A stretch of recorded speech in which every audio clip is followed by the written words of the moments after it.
Hello കൂട്ടുകാരെ, എല്ലാവർക്കും സുഖമല്ലയോ?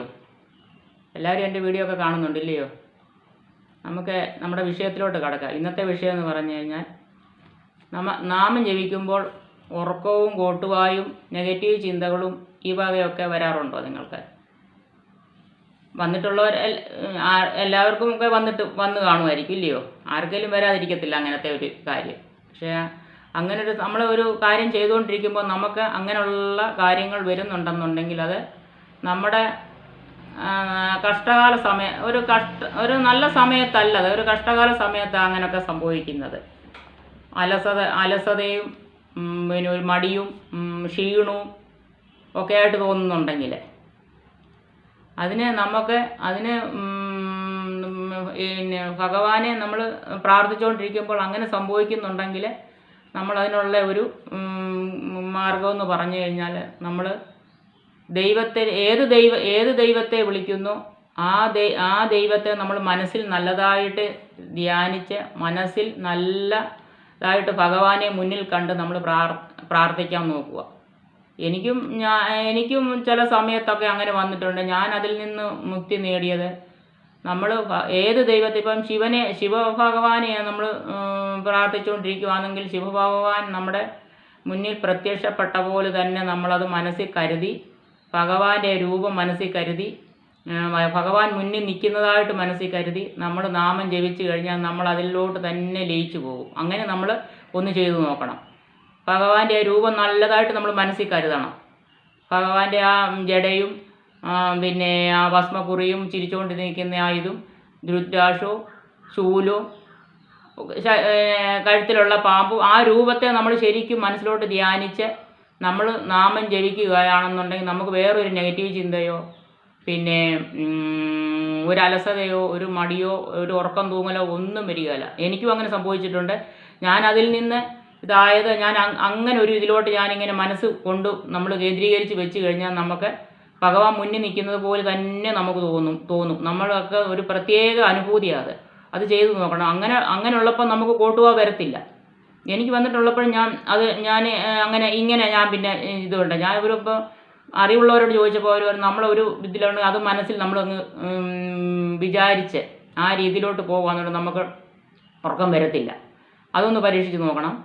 അത് ചെയ്തു കഴിഞ്ഞാൽ നമുക്ക് അത് അത് സത്യമായ കാര്യം. അതങ്ങനെ പരീക്ഷിച്ച് നോക്കണം. നമ്മൾ നല്ല രീതിയിൽ അത് മനസ്സ് അങ്ങോട്ട് അതിലോട്ടായി പോകും. അത് സത്യമാണ്. അതൊന്ന് നോക്കണം. നമുക്ക് ഇഷ്ടമുള്ള ഏത് ദൈവത്തെ വേണേലും നമ്മൾ ഓരോരുത്തർക്കും ഓരോ ദേവനെയും ദേവിയെ അങ്ങനെ ആയിരിക്കും നമ്മൾ പ്രാർത്ഥിക്കുന്നത്. ഓരോരുത്തർക്കും ഓരോ ഇഷ്ടമായിരിക്കുമല്ലോ. അപ്പം നമ്മൾ ആ രീതിക്ക് ഏത് ദൈവത്തെ, കൃഷ്ണനെയാണ് വിളിക്കുന്നെങ്കിൽ കൃഷ്ണൻ്റെ ഓടക്കുഴലും കൃഷ്ണൻ്റെ ആ രൂപവും അതെല്ലാം നമ്മൾ മുന്നിൽ കണ്ടുകൊണ്ട് നമ്മൾ പ്രാർത്ഥിച്ചാൽ മതി. മുന്നിൽ നമ്മൾ ഭഗവാൻ നിൽക്കുന്നതായിട്ട് അങ്ങ് കരുതണം. അപ്പോൾ നമുക്ക് ഒരു ഉറക്കവും വരികയില്ല, ഒരു കോട്ടുവായും വരത്തില്ല. അതിലോട്ട് നമ്മൾ ശ്രദ്ധ കേന്ദ്രീകരിച്ചാൽ മതി. അങ്ങനൊന്ന് ചെയ്തു നോക്കുകയെന്നുണ്ടെങ്കിൽ അത് നമുക്കൊരു പ്രയാസം ഉണ്ടാകത്തില്ല. അതുപോലെ ഇന്നലെ ഈ കോട്ടുവായുടെ കാര്യം പറഞ്ഞപ്പോഴേ, ഇന്നലെ അമ്പലത്തിൽ നമ്മുടെ അവിടെയൊക്കെ അമ്പലത്തിലെന്നുണ്ടെങ്കിൽ മുരുകസ്വാമിയുടെ പിന്നെ കാവടിയാട്ടോ, അതിൻ്റെ അമ്പലത്തിൽ കാവടിയാട്ടോ ഒക്കെ ആയിരുന്നു. ഞാനവിടെ നിന്ന് നിൽക്കുമ്പോൾ ഒരു സ്ത്രീ ആണെന്നുണ്ടെങ്കിൽ ഞാൻ ആദ്യമായിട്ട് അങ്ങനെ സംഭവിക്കുന്നത്. അമ്പലത്തിലൊക്കെ വെച്ചുകൊണ്ട് ഇങ്ങനെ കോട്ടുവാ വരുന്നത് ഞാൻ ആദ്യമായിട്ടാണ് കാണുന്നത്. അമ്പലത്തിൽ നിന്നുകൊണ്ട് ആ പുള്ളിക്കാരി നിന്നങ്ങ് ഭഗവാനെ പ്രാർത്ഥിച്ചുകൊണ്ടിരിക്കുക, കോട്ടുവാ വരുമോ? അതെന്താ അങ്ങനെയൊക്കെ എനിക്കറിയത്തില്ല. ഞാൻ ആദ്യമായിട്ടത് കാണുന്നത്. ഞാൻ സത്യം പറഞ്ഞാൽ നമ്മൾ നോക്കുമ്പോൾ നമുക്കും അങ്ങനെ ഒരു ഇതിലോട്ടങ്ങ് തോന്നിപ്പോവും. ശരിയല്ലേ പറഞ്ഞത്? ആരെങ്കിലും ഒരാൾ ചെയ്യുന്നുണ്ടെന്ന് നമുക്കും അതുപോലെ തന്നെ തോന്നിപ്പോവും. പക്ഷേ എനിക്ക് വന്നില്ല. ഞാൻ പറയുമായിരുന്നു. 2-3 പ്രാവശ്യം പുള്ളിക്കാരി ഇങ്ങനെ കോട്ടുവായി ഇടുന്ന കണ്ടു. അങ്ങനെ എന്തോ അവർക്ക് ക്ഷീണം കൊണ്ടാണോ എന്നറിയത്തില്ല, എന്തോ നല്ല ഒന്നും അറിയത്തില്ല. എന്നാലും അതങ്ങനെ ഒരു കാര്യം. പിന്നെ നമ്മൾ അമ്പലത്തിൽ ദൈവത്തിൻ്റെ മുന്നിൽ നിന്ന് പിന്നെ കരഞ്ഞുകൊണ്ട് പ്രാർത്ഥിക്കരുതെന്നാണ് പറയുന്നത്. കരഞ്ഞുകൊണ്ട് പ്രാർത്ഥിക്കുക എന്ന് പറഞ്ഞു കഴിഞ്ഞാൽ സങ്കടത്തോടുകൂടി നിന്ന് കണ്ണുനീരോടുകൂടി നിന്ന് പ്രാർത്ഥിക്കരുതെന്നാണ് പറയുന്നത്. നമ്മൾ സന്തോഷത്തോടെ നമ്മൾ ചിലപ്പം ഭഗവാനെ ദർശിച്ച് കഴിയുമ്പോൾ നമ്മൾ സന്തോഷം കൊണ്ട് ചിലപ്പോൾ കണ്ണു നിറയെന്ന് പറയാം. അല്ലാതെ കരഞ്ഞുകൊണ്ട് നമ്മുടെ ആവശ്യങ്ങളും ദുഃഖങ്ങളും ദുരിതങ്ങളും ഒന്നും കരഞ്ഞുകൊണ്ട് ദൈവത്തോട് പ്രാർത്ഥിക്കരുതെന്ന് നമ്മൾ പറയുന്നത് കേട്ടിട്ടുള്ളത്. പിന്നെ അങ്ങനെ അതൊരു കാര്യം. നമ്മൾ ഭഗവാന്റെ മുന്നിൽ നിന്ന് എന്തു പ്രാർത്ഥിക്കുന്നുവോ അത് തന്നെ തിരിച്ച് നമുക്ക് തഥാസ്തു എന്നാണ് പറയുന്നത്. അങ്ങനെ സംഭവിക്കട്ടെ എന്ന് തന്നെയുള്ളൂ. അത് തന്നെ സംഭവിക്കും. അപ്പം നമ്മൾ നല്ല രീതിക്ക് തന്നെ നല്ലതായിട്ട് തന്നെ സന്തോഷത്തോടു നല്ല പോസിറ്റീവായിട്ട് നമ്മൾ പ്രാർത്ഥിക്കുവാന്നുണ്ടെങ്കിൽ നമുക്ക് ആ പോസിറ്റീവായിട്ടുള്ളതേ വരത്തുള്ളൂ.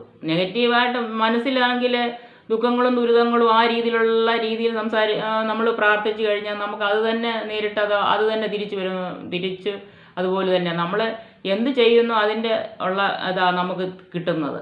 നമ്മൾ സന്തോഷത്തോടു കൂടി പ്രാർത്ഥിക്കുകയാണെങ്കിൽ അത് സന്തോഷകരമായിട്ടുള്ള നമുക്ക് അത് തിരിച്ച് വരുന്നത്. അങ്ങനെ ഒരു ഇത്. പിന്നെ നമ്മൾ അതുപോലെ തന്നെ നമ്മൾ അമ്പലത്തിൽ പോയി പ്രദക്ഷിണം വെക്കുമല്ലോ, പ്രദക്ഷിണം അല്ലേ, പ്രദക്ഷിണം വെക്കുമല്ലോ. അപ്പം അതിനെക്കുറിച്ച് ഒരു കാര്യം പറയാനായിട്ട് ഞാൻ ഇരിക്കുവാണേ. അത് പിന്നെ ഞാനൊരു അമ്പലത്തിൽ തൊഴാൻ പോയപ്പം തൊഴുതിട്ട് അന്നേരം പ്രസാദം മേടിക്കാനായിട്ട് തിരുമേനിയുടെ അടുക്കലോട്ട് നിന്നപ്പം തിരുമേനി അന്നേരം ഞാൻ പറഞ്ഞു, ഞാൻ ഒന്ന് പ്രദക്ഷിണം വെച്ചിട്ട് വരട്ടെ തിരുമേനി എന്ന് പറഞ്ഞു. അപ്പം തിരിഞ്ഞ് പ്രദക്ഷിണം വെച്ചിട്ട് വന്നു കഴിഞ്ഞപ്പം തിരുമേനി ചോദിച്ചു, ഈ പ്രദക്ഷിണമെന്ന് വെച്ചാൽ എന്താവാന്ന് ചോദിച്ചു, അതിൻ്റെ അർത്ഥം എന്താന്ന് ചോദിച്ചു. നമുക്കറിയത്തില്ലായിരുന്നു. ഞാൻ പറഞ്ഞു, നമ്മുടെ വിചാരം ഭഗവാനെ അല്ല ദൈവത്തിനെ അല്ലെ ദേവിയെ നമ്മൾ വലം വെക്കുന്നതിനാ ഞാൻ പറഞ്ഞു വലം വെക്കുന്നതിനാ പ്രദക്ഷിണം എന്ന് പറഞ്ഞു. അതിൻ്റെ അർത്ഥം എന്താന്ന് ചോദിച്ചു. അപ്പോൾ എനിക്കറിയത്തില്ലായിരുന്നു. അത് നമ്മളും എല്ലാവരും പ്രദക്ഷിണം എന്ന് പറയുന്നുണ്ട്. പക്ഷെ അതിന് അർത്ഥമുണ്ട്. അതിൻ്റെ പ്രദക്ഷിണം എന്ന് പറയുന്നത്